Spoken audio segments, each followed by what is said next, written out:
When I first started this, it was in the basement, not the basement, but like the semi basement, the third floor of the house at the bottom, and it's like partially underground.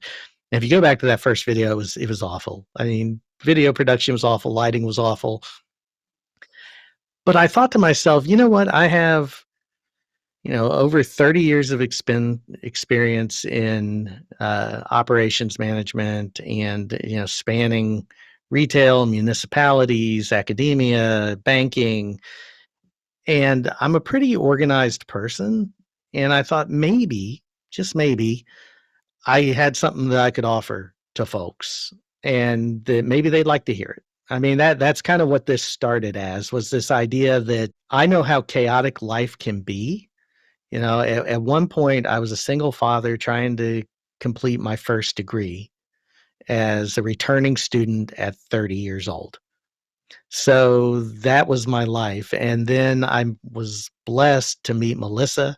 We were both single parents at the time, we blended our families, and then I went on to get a master's and a doctorate while growing that family, working full time, and trying to balance all of these things. To me, as someone who comes from a background where I never seem to not be trying to organize the next thing and how chaotic that is, I thought maybe that could translate into helping somebody else who may be in the same circumstance, who may feel that they're overwhelmed, that they've just got too much going on. They don't know how to keep it together. They don't know how to keep it all organized and take one bite of that elephant at a time to get it done.